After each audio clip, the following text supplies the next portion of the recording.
Hey everybody, Parnell Woodard. Welcome back to another edition of Fran Tech. Excited this morning to bring you Dekalo Chie from Zenoti, amongst other interesting backgrounds, and I'll have Decalo introduce himself here in a minute. So we'll spend a little time, like we have on some of our normal topics, technology in the franchise space, and I think it'll be very interesting to get his perspective as well. He is currently a senior technical account manager, or a senior TAM, as referred to in the industry. But Decalo, take a second and give our listeners a little of your background and maybe what you're doing at Zenoti. Thank you, Parnell. Dekalo Chie here. I've spent my entire career in the intersection between technology and business operations, right? Helping companies scale efficiently, improve customer experiences. I currently live in Texas. I'm a dad of, I have a boy, a recent father, a 9-month old, and a daughter as Congratulations. well. And I enjoy playing sports. I'm an outdoor person. I play the guitar. And one fun fact about me, I have an MTV-based Best New Artist Africa in 2014. So I have a little bit Cool. of music in me. That's Yeah. awesome. And talk a little bit about some of your PhD work and some of the work that you're doing on that side too. Yes. So again, yeah, thank you for pointing that out. I'm a PhD researcher, currently doing my research in the med spa field, and my whole thesis is about safety in the med spa space. Right, there's a huge explosion of services being offered, right? Be it IVs and weight loss medications and all of that, right? And it's a very new industry. So my whole research is about safety in that industry and how we can use technology to enhance safety in the med spa space, right? Consent forms and tracking patient history, making sure that you are getting care from the very, very best, right? So my whole research is how is the med spa industry? Is it safe? And what tools can we put in place technology wise to enhance safety?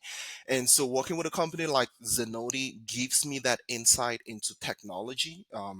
In the med spa space firsthand, so I can tie my research directly to work that I am doing. So it's an interesting time. I have about 2 or 3 more years to go with my PhD research, but I hope at the end of it, right, we would be able to come up with a model that companies, organizations can adopt and put the standard of safety in the med spa space, right? I'm reading horror stories and civil cases of really really horrible things, but again, it's a growing industry, and given in America, right, with access to healthcare, not very limited access to healthcare, not everyone has that access. Med spas become a go-to places, right? I've seen primary doctor offices starting to offer med spa services on the side, not just for the revenue but also to support some of those their clients that do not have access to full-time preventative care is what I would call it, right?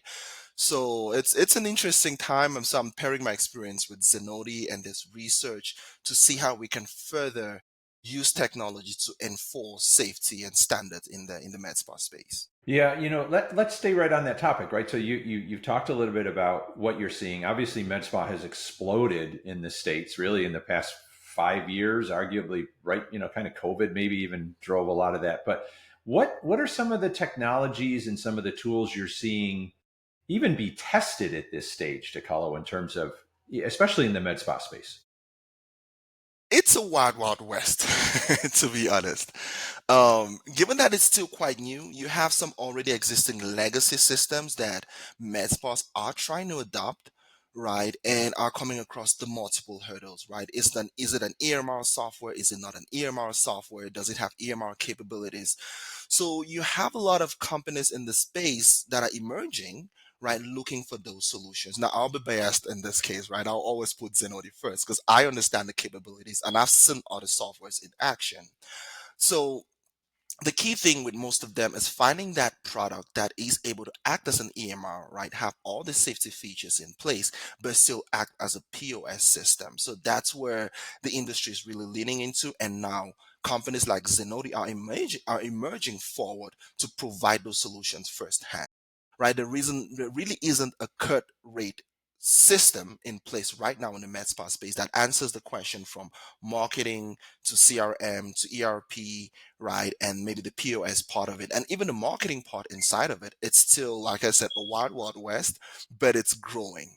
I'm very excited with the technology, the AI that is coming behind, and all the technology companies, right? Technology providers trying to toe the line to meet the high demands of these growing med spa businesses. Now, one thing I'd like to call out is 90% of med spas are owned by sole proprietorship, right?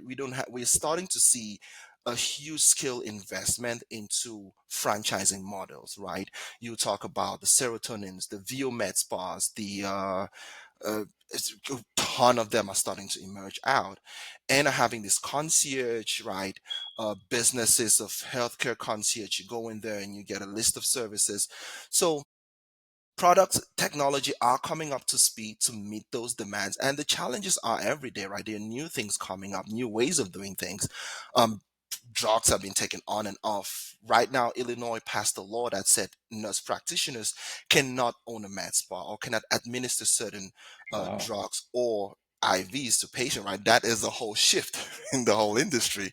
Wow. So each state is doing its own thing when we talk about regulation, and I can go dip into it, but not to go too Yeah. much. But each state has its own, right? What Florida allows, California does not, Sure. right? And if you're selling a franchise in both locations, or even a sole proprietor owning in both locations, how do you streamline your processes? So that's what technology is coming into place to answer and bring solutions for that can serve the industry better.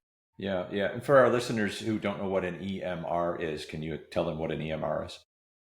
And yeah, electronic record management system. It's more in plain terms, basically, in the medical space, you need a recording system that is once secured, and that patients can have their information protected, one, and have access to that information. And it's heavily regulated, right? It takes a lot of certifications to be considered even an EMR product.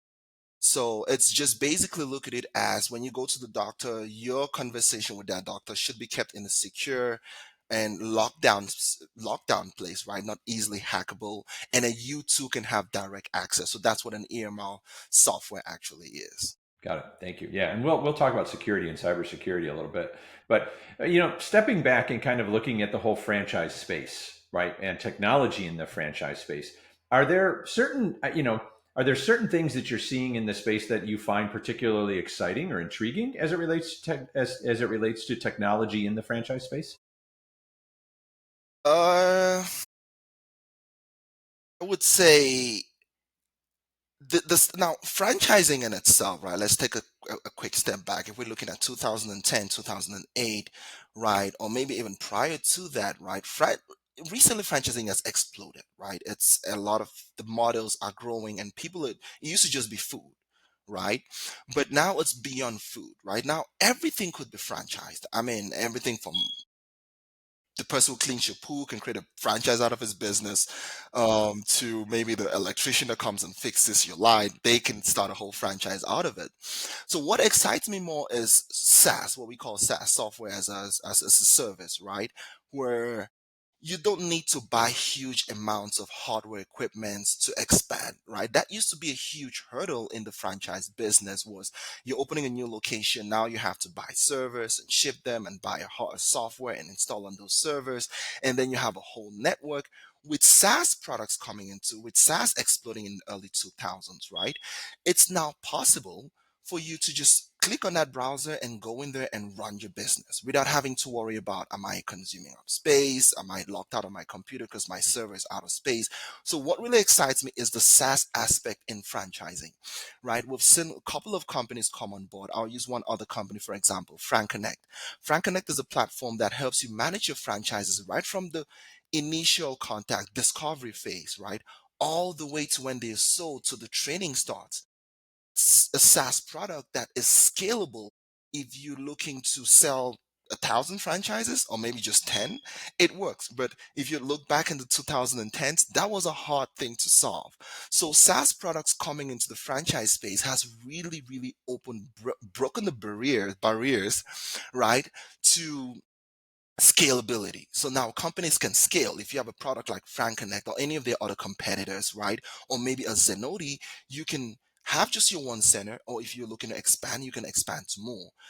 Now, the other part, the CRM softwares out there, right? There are quite a lot of them, right? It's the Salesforce and the thousands and thousands Hmm. are all SaaS based. So my biggest excitement in the field is seeing how software as a service can streamline, help scale, and put confidence, right? And reduce cost as well, right? Sure. I mean, the cost in the SaaS space can also skyrocket, right? Tech debt Right. is what we call it. You can Right. acquire a lot of tech Oh debt yeah. and then get confused. And so, Yeah. Yeah. and That can be one an other issue. thing, yeah, sure. Um, yeah, Where outside of the SaaS space, and there's obviously a lot of great players in the SaaS space, Zenoti included, obviously, is where do you think franchisors need to improve their utilization of technology? Where do you see weaknesses or areas that they just quite frankly haven't caught up to the curve, if you will? I'll put what we call ZORs. When I started getting into the whole franchise, I have a hard time saying ZORs and Z's, but after a while, I'm used to. Yeah, So there are those established ZORs, right? I would probably call them McDonald's and all of those. Those are way, and there are the recent ones that are emerging. Two things to point out here. The old ZORs, right, already had those hardware systems in place that they've been doing for years and years and can scale and have all the insights into maybe data driven decisions, right, franchise enablement and customer experience. The new ZORs that are coming up, right, that are taking advantage of the SaaS products, few things, right, which they would want to focus more on is data driven decision making, right? I've spoken to some ZORs and I would like to open on a Sunday. Oh, sure, yes. There's an Ivy clinic down the road that's making X amount of money, and I would like to get that traffic too as well. Oh, sure, right. Let's look into that. Let's not just make decisions based on what we sure, see. Let's go with data, right? And I hear a lot of hype around data. People like, we need data driven decisions. Data could be as simple as just an Excel spreadsheet. It's not a fancy dashboard. It could go all the way into Power BI. It could go into data lakes, which have had some amazing experiences on that end. But data driven decision making is key for any franchisor. You cannot make decisions without data, right? Now, dealing with multiple systems, a CRM this way, an ERP this way, a POS that way, all with its own. The CRM has your list of leads and all of that, and your ERP system has your current customers. Now, how do you make decisions across the board? Are you looking at one dashboard from your CRM? Okay, these are the people I have. Your ERP, oh, these are my customers. Now, we can get all of that data into a data lake, right? This is now more advanced zones, and then make even on the go decisions, real time decision making. I'm a huge advocate for that. Now, real time decision making doesn't really have to be having all the fancy dashboard. It could be maybe just exporting it to Excel, right? Already having some pre-designed columns to give you some insight into your business, right? The next thing I do see Zoho doing is franchise enablement, right? Easy to use centralized platforms for training, marketing, and business management is crucial. Um, Enabling your franchises to succeed, your Z's to succeed, is as important as the Zoho because it's an existential threat for the sure, Zoho, of right? course, If you have locations opening and closing, you have to disclose that in your FDD, in a franchise yes, disclosure. indeed, Enabling them to succeed, choosing the right system. And again, back to what I mentioned earlier, you have the old Zors and the new Zors. The old Zors at some point realize they have to scale and then put systems in place to enable them yeah, scale. You yeah, have the new Zors. I didn't know I was going to expand to 3 locations. I found myself at 6, and now I have to go back right, and start everything from scratch, right? I yeah, work with a Zor, not really a Zor, but a sole proprietor. He owned about 4 locations, and I'm going through his system. And the first thing I noticed, you don't have business units. Right? How do you know which business unit is performing well against the yeah, other? yeah, It's not just sales, and get people through the door and look at the sales numbers. So at that point, we have to go back, start from the scratch, and build them the proper way. And there is a proper way to build a franchise business, sure. right? And there is a wrong way to do it. So it And the sounds last like, thing, but yeah. Yeah, no, I was just gonna say the last thing is customer experience for the ZOR, right? Leveraging AI, automation, omni-channel engagement, right, to enhance the client journey, right? It's they download an app, they can communicate with you, right? They go to your website, they can talk with a chatbot. If they call you, they miss the phone call, goes to voicemail, you get a text to talk with an AI agent. Those customer experience are the 3 places that I want a ZOR to focus on. Yeah. So it sounds like really, when we think about a space for franchisors needing to improve, the centralization of the data from the multiple systems is certainly an area, right? And ironically, my last company, our product was called IntelliHub, and I had Mhm. conversations with, is it Jiraj Cunero, your CEO? I Yeah, forget his Direct, name, yeah. about actually connecting with you guys a number of years back. But part of the value proposition of IntelliHub was the centralization of data from multiple systems so that you had a more robust picture of what was happening. So we were layering Listen 360. Oh yeah. We were integrated with MindBody at the time. We were integrated Oh with wow. different CRM systems and any number of ones. But I think that it's a really interesting insight in that franchisors have access to data from so many different systems, but to centralize that data into a single data lake or a warehouse, and we ran on Snowflake, um, really creates a very powerful tool for franchisors to get a more comprehensive picture of what's happening, throughout their network. So, you mentioned AI, and obviously AI is everywhere, right? It's just Yeah. it's explosive. It's going so fast. I had a gentleman on my Pivot Point podcast yesterday who's a futurist, and he said something I thought was very profound for CEOs. One of their new skills CEOs are going to have to learn is the ability to unlearn things because things are changing so Yeah. fast. Yeah. You have to have the ability to unlearn. But and as it relates to AI, right? Um, where do you see AI having the biggest impact? If you think about the customer experience, if you think about franchisee onboarding, if you think about, you know, analytics and KPIs and metrics at the franchisee level, where do you see AI having the biggest impact? In the customer experience. Now AI, we have this the waves, right? It's coming in waves, and it's all I think gonna congregate into one. And I'll just take a step back here, right? We had the VR hype, not hype. It's still going on, right? We had the VR, and then we had the blockchain technology, and now AI, right? So I look at them as tools that are coming together and would one day merge together and be a great product. So AI, the latest hype, and I do hear a lot of people, well, AI can do it. And I read some emails, and in the back of my mind, I could tell, I could have the feeling that was this further refined by AI, which is perfect, right? We all need that little leverage. Right now, I can quickly get off a meeting, right? I have those AI notes, and I can quickly send a recap, right? Without having to sit back, and so efficiency goes up through the roof. But now, a lot of the hope is, would AI ever replace humans? I still believe we are ways away from that, right? There are companies, right, and not to call names, who actually went all out and got rid of their front level staffs and put AI, and quickly realized there is a need for human touch. And people would quickly know if they don't have the human touch, they Sure, would quickly walk away from it. So sure. people quickly know. And I can see it in when people communicate with that chatbot and they reach a certain level, right? It's interesting, it's very good, right? They feel it. There's some people who would just all of a sudden just stop, right? So it's bridging that gap. Now AI will get to a point where we will not even know we are not even talking to a human. It would get so good at it, but we are still ways from that. But now, how can we use AI in the Zoll space? One of the things, like I mentioned, predictive analysis, right? It could leverage predictive analysis as someone about to cancel, right? How can we know, right? Based on how many meetings we've had with them, how are they? So AI can further go in there. And these are things which Zenoti is adopting, right? To toot your own horn, Yeah, but no, Zenoti it's is fine. adopting some of these, and I'm very excited with what it can do. Right, you can predict certain things. Right, you can say, "Hey, I saw this person get this service." It can even go into marketing, but knowing how much AI to adopt is a huge question. Right, how much AI is too much AI, and where do you draw the line, and where do you have humans involved? Now, in my experience, AI can take care of the easy part. So now, some of the issues that emerge out of implementing AI are the really, really hard ones, Yeah, right? I think yeah, one of the previous friends on your podcast did talk about chewing the glass, where Elon said the questions that finally get to the very higher level are the hardest ones, right? That's what would start experiencing implementing AI. So automated customer interactions, predictive analysis, right?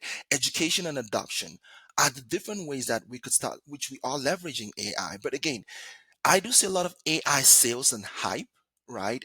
hmm Now, companies can license AI models and run it on top of your data and sell it to you and say, hey, I have an AI model. Now you Sure. find yourself with three different companies offering you three different AIs based on three different of your different datas, right? Now the question is, do I just hire an internal AI person to build this from scratch on my own, then pay company A, who is maybe my CMR software, yeah, CMR software to house the AI in there, right? And then now my EMR software it's independent now. I have to have its own AI model, right? So everything is starting to.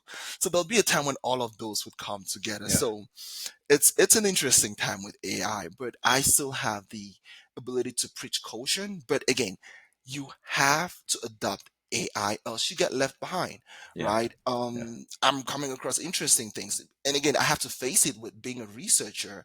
I'm starting to ask myself, well, how do I leverage AI as well in my research, Hmm. right? And I talk with my preceptor about it, and we're all on board, right? We cannot push out AI, be it even in the education space. My kid out have to accept we'll grow in a world where they can take a picture of a quadratic equation and get the answer, Yeah. Yeah. Yeah. right? Yeah. It is. It is certainly fascinating, and people who don't want to embrace it, Hmm. unfortunately, I think will be replaced by people who do.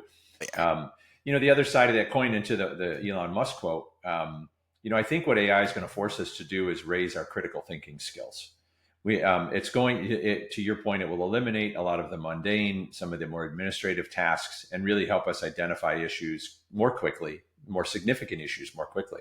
So, um, do you,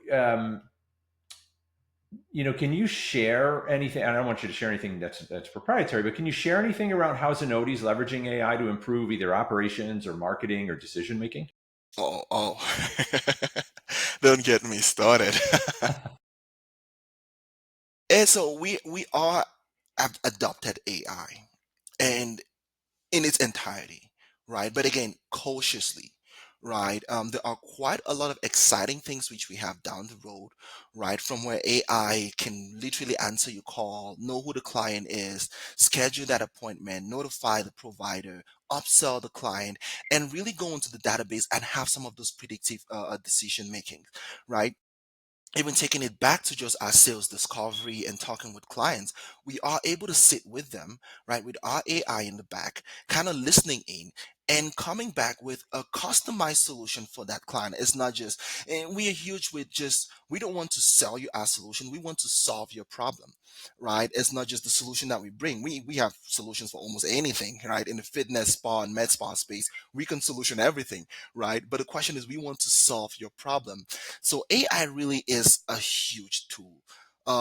Like I said, from all the marketing aspect of it, right into the software itself. Using the software, we've deployed a whole software called Zini, an amazing product that goes to our whole database, and you can ask. It's like a chat GPT living in our system, Yeah. right? That knows everything about your clients. You can ask it interactive questions. Natural language interaction with the data. Yeah. Exactly, exactly. So those are things which Zenoti is implementing to further streamline the process. Again, most businesses, and we know being a Z's and Zos, for example, Z's want to make the most out of their business. Front desk, how can we use AI to leverage front desk, right? But still have a human touch to it. We don't want to completely just put AI on the front of the desk and everyone is working. You just come, your client checks in, touches on the screen, and goes. There are business Zors that I've worked with who that's all they want.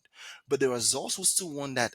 You walk in, we Indeed. greet you, right? We know who you are. You fill out your form. The AI is back there also saying, hey, as you're doing this, do you know last time you had this? And can also give predictions to the provider, right? Hey, this person last time, right? You gave them 26 Botox and this and this and that. Why don't you? So it could help you predict not only with the provider side, but also on the customer experience side. So quite interesting things Zenoti is, and I don't think any company is quite on par right now in the space with what we are doing. I mean, mind you, I have looked into different providers, what they are doing. It's quite still ways away from what Yeah. Zenoti is doing. Yeah. Do you think, we've talked a lot about data. Do you think there are certain key metrics that franchisors should be focusing on when they look across their network? Key metrics is it really comes down to the industry, right? It really, really matters what industry you are in. Now, there are the standard key metrics which people would like to know: customer lifetime value, what is my conversion rate, what is my operation efficiency. So it really boils down to the vision of the company and what they want to pay attention to, right?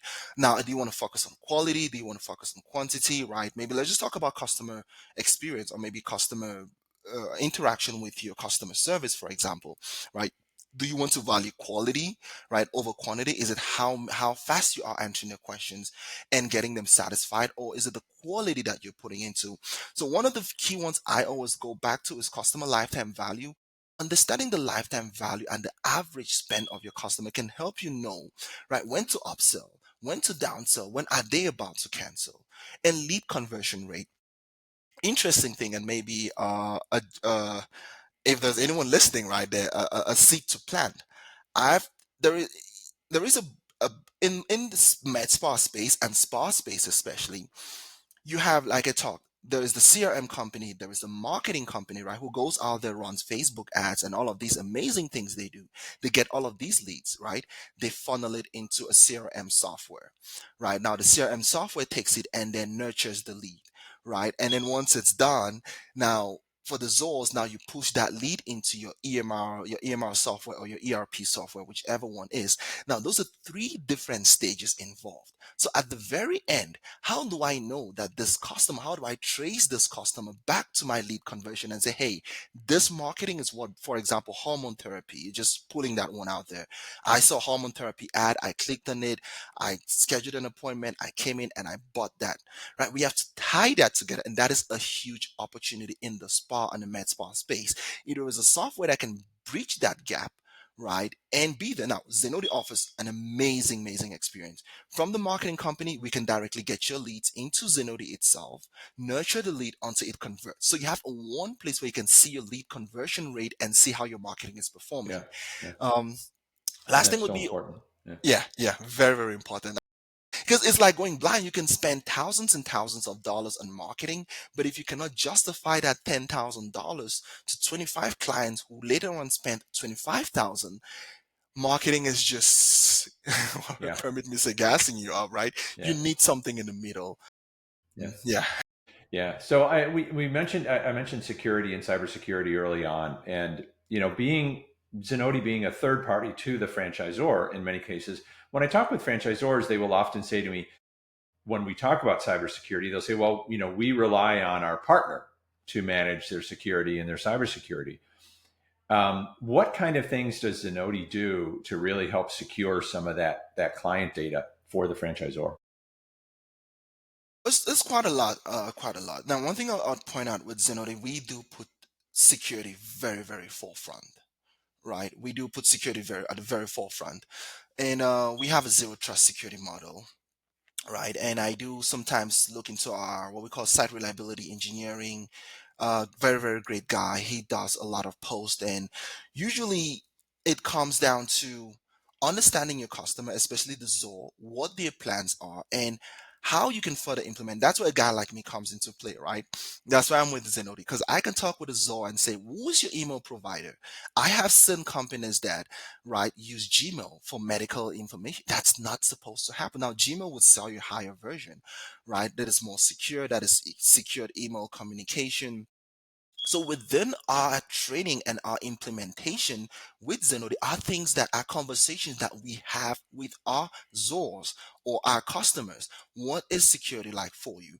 And then we also internally have our own security measures in place, right? I mean, security is one of the only companies in this space that can boast with over 300 engineers, 300 software engineers, right? I mean, with over 60 just in our cybersecurity space, right? Making sure all of our pods and all of what you call our whole infrastructure is secure. So we do put security first, right? But then also multi-factor authentication, cybersecurity training. I mean, we constantly in Zenoti and also with our Zors. I mean, with my experience with Serotonin, right? When I started working with them, right, we started with one location, and I had that conversation. I said, what is our security like? What if someone sends an email to a manager out in another location claiming to be our CEO and all that, those phishing scams? So multi-factor authentication in place, zero trust security models, right? And AI driven fraud detection tools do exist, right? Even in Zenoti right now, even when it comes down to our whole payment system, right? We are putting security systems in place, right? For example, if you're coming up to use a card, our system is designed, it would ask for that zip code. We prevent fraud as such. So Zenoti, we really, really take security to a whole different level, Yeah. right? Yeah. And I have my security guy always trying to trick you to clicking that link or Oh responding yeah. to that email, right? So Yeah. we Yeah. share those experiences, and Zenoti in itself too is built in a way that you could leverage our our internal tools to even build your own security course if you wanted to, right? We have those internal tools with which we can explore. Like I said, Zenoti is such a robust product that we don't want to come and saying we can solve this problem. We ask what problem we have the solution. No, what problem of yours can we solve? So cybersecurity, it's really really the Yeah. top for us as well. Yeah. Yeah. All right. So, Decalo, we're going to wrap up real quickly. A couple of little rapid fire fun questions at the end. Best business book you've read recently? I'm more of a documentary person, but I'll pick on this book, The Hard Things About Hard Things by Ben Horowitz. Very, very great book on insights on leadership and decision making. Yeah, it's The Interesting. Hard Things About Hard Things by Ben Gotcha. Horowitz. Yeah. What's one technology that you can't live without? My Aura Ring. All right. There you go. Yeah, my wife gave it to me. Well, I when we were getting married, I said, "Hey, I saw that I was looking at the Aura ring. I don't want anything fancy. I just want you to get me an Aura ring, because then it's every time I look at that app, I'm healthy, I'm good. I know I'm healthy and good for my family and my wife. So that's Yeah. one thing I can live It is something to look at when you have a tough night's sleep and you pull that up in the morning and go, all right, well, I knew that, but without. Exactly. so, um, if you could have lunch with any entrepreneur or business leader, who would it be? Good question. Ah, my CEO is the Koneru, which is interesting. Quite an amazing person. I mean, I've had interactions with him. I mean, I've had talks with him, and I would just like to have lunch and sit down and laid back and really go in depth. He's an amazing person. Quite an amazing experience. Seeing the product he's built coming from Microsoft and the great things he's done. Right, it's one person that I would like to have that one-on-one connection with as well, which I do, right? But I would like it more maybe sitting down somewhere, having some coffee, and just lounging somewhere, right? Yeah. And Yeah. just talking about his life and experiences. So Yeah. that would be interesting. Awesome. Awesome. Decalo, thanks so much for spending some time with us today. I certainly appreciate it. If folks want to reach out to you, I know they can find you on LinkedIn. Any other ways you would suggest to reach out? LinkedIn, yes. Facebook, Instagram, all the fan. You can find me almost everywhere. I do have a book coming up Cool. down the road, just to kind of put that out there as well. So also watch out; it will be in LinkedIn as well and all the platforms. But you can find me on LinkedIn Nice. and all the Spotify. I do have some music too as well. Yeah, you were Just- saying you'll have to hit me up when the book is out. Maybe we'll bring you back on the podcast. We can talk about it a little bit. So yes, oh yeah, it would be an interesting book. I am looking forward to it too as well. cool. Gee, thank you very much for joining us. Folks, I'm Parnell Woodard. This has been Fran Tech. Hope you enjoyed it. We'll see you next time.